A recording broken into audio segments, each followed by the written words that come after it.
அதுதான் வேறு. இப்போ சாட்சியங்களுக்கு வந்து மிரட்டல் விடுறாங்க திருப்பணத்தில் அப்படின்னு வழக்கறிஞர் சொன்னார். ஹென்றி திபன் சார் சொன்னார்ல, அந்த மாதிரி திருப்பணம் காவல் நிலையத்தில் அழுத்தம் கொடுக்குறாங்க. அதெல்லாம் உண்மைதானா? சொல்கிறாங்க. அதுக்கு போலீஸ் பாதுகாப்புலாம் கேட்டிருக்கோம். அவங்களும் பாதுகாப்பில் இருக்காங்க. கேட்டிருக்கோம் சார்கிட்ட. இந்த ஆவின் வேலை அது வந்து 80 கிலோமீட்டர் அங்கிட்டு கொடுத்துருக்காங்க. அது வந்து டைரக்ட் கவர்மெண்ட் கிடையாது, கவர்மெண்ட் கீழே வேலை ஏஜென்சி அந்த மாதிரி ஒரு இது. அதனால் டைரக்ட் கவர்மெண்ட்டில் மதுரையில் எனக்கு ஒரு எந்த டிபார்ட்மெண்ட்டாக இருந்தாலும் சரி, இப்போ எனக்கு படித்ததுக்கு ஏற்றாப்புல வேலை இருந்தால் கொடுத்தா கொஞ்சம் நல்லாயிருக்கும். இப்போ எப்படி கொடுத்தா இப்போ வேணாம் சொல்லுவீங்களா? இல்லை வேணான்னு சொல்லலை. அது கொஞ்சம் செட்டாக லாங்காக இருக்குது, ரொம்ப டிஸ்டன்ஸ் லாங்காக இருக்குது. அதனால் கொஞ்சம் கேட்டிருக்கேன். அவங்களும் இது பண்ணுறேன்னு சொல்லியிருக்காங்க, மாற்றி தரேன்னு சொல்லியிருக்காங்க.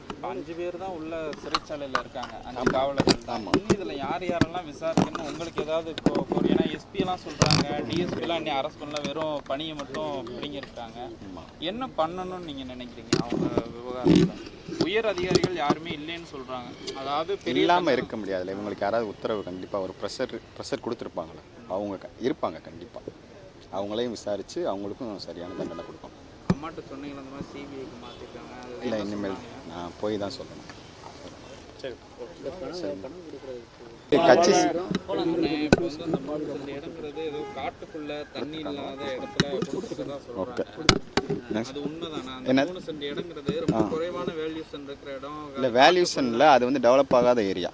ஆக்சுவலி நாங்கள் இருக்க மடப்புறத்துக்கு உள்ளே இருக்க ஏரியா. எங்களை மடப்புறத்தை விட அது கொஞ்சம் டெவலப் கம்மியான ஏரியா. தேலி பக்கத்தில் கொடுத்துருக்காங்க. அதில் திருப்தி இல்லையா? அந்த திருப்தி இல்லை, அது யூஸ் இல்லை, கொடுத்தும் யூஸ் இல்லாத மாதிரி தான். அது இல்லாமல் இப்போ விட்னஸ்லாம் பார்த்திங்கன்னா நிறையா மிரட்டல் வருதுன்னு சொல்கிறாங்களே, அவங்களுக்கும் நீதிமன்றம் பாதுகாப்பு தர சொல்லியிருக்காங்க. அதுவும் நான் கொடுத்தேன்.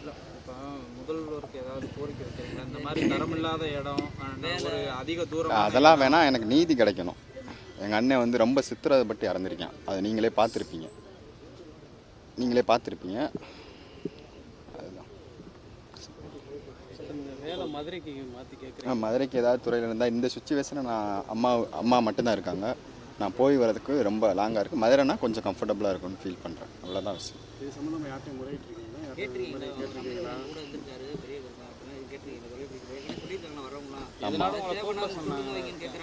சொல்லியிருக்கேன், ஆனால் இது வரைக்கும் எந்த இதுவும் இல்லை, ரெஸ்பான்ஸ் இல்லாத மாதிரி ஃபீல் ஆச்சு.